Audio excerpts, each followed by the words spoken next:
Hello all, welcome to the SecurityTube Metasploit Framework Expert Part 20. In this video, we will look at resource scripts as a way to do automation in Metasploit. This video is part of the SMFE courseware. If you're interested in getting certified, please visit securitytube.net/SMFE. SecurityTube certifications are currently being taken by students from over 30 plus countries.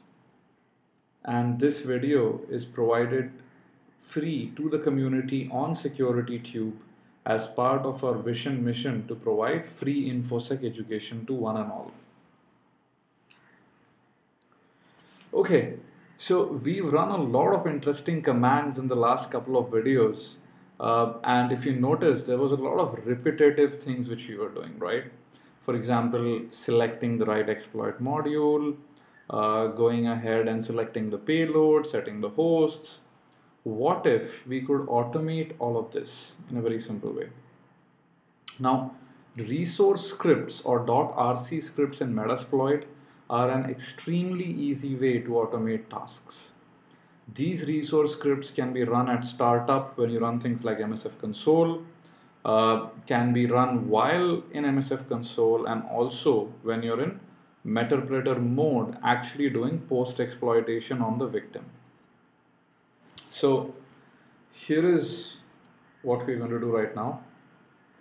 Here is my attacker machine, and in order to run a Metasploit script at startup, what we would need to do is create an RC file called msfconsole.rc under the .msf4 directory, right? And then you can paste things like the exact exploit module to use, if you remember, which we found using search. Once you select the module, you need to set the R host, which is 192.168.1.150, and then you can even set the payload if you like, or use the default one. So let's say set payload Windows Meterpreter bind TCP, and then finally issue the exploit command, right? So when you write to this special file called msfconsole.rc and you run Metasploit, it automatically picks this file up and tries to run commands in it.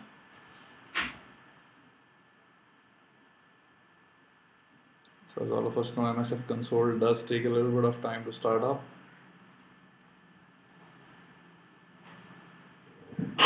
Optionally, if you have other resource scripts, you could use the -r command with Metasploit to load that resource script on startup. Typically in MSF console, you may put in logging commands, or probably if you're very sure that a couple of pen tests are going to be in the same subnet, then you can set things like R hosts and all of that, right, to save you a lot of trouble. What you would see is, as soon as MSF console loads, it will now automatically execute the commands in msfconsole.rc, use the appropriate exploit module, set the R host, set the payloads, and exploit the system, and just give us a Meterpreter session all ready and shiny enough to use. So let's just wait for a bit, and there you go. If you notice, it says processing the file, right? And we are sending the payload, and here it is. So we have a Meterpreter session.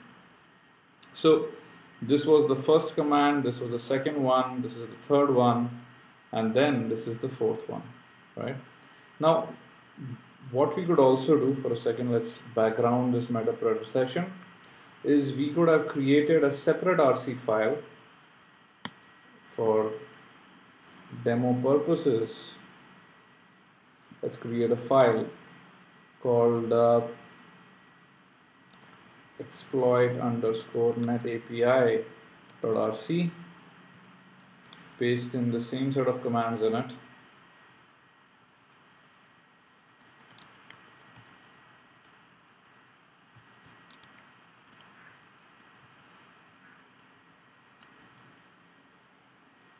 use the default payload, which is a reverse shell, reverse TCP, sorry, Meterpreter.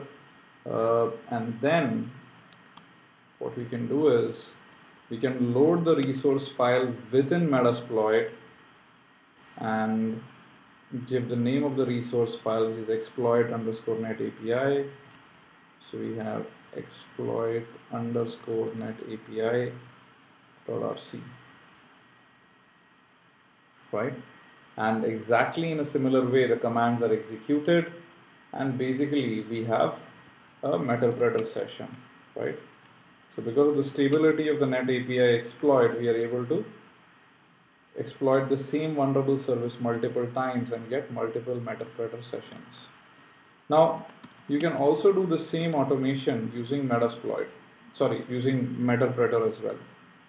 So let's say, let's call this net API post.rc, and let's run get UID, get PID, sysinfo, and the ps command in this,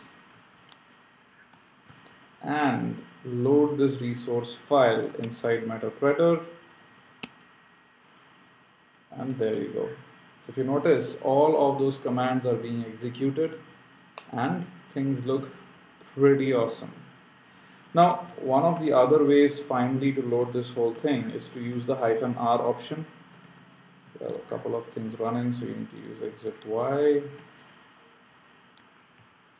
So in MSF console with the -h, what you would see is that we can specify a resource file. So let's do that.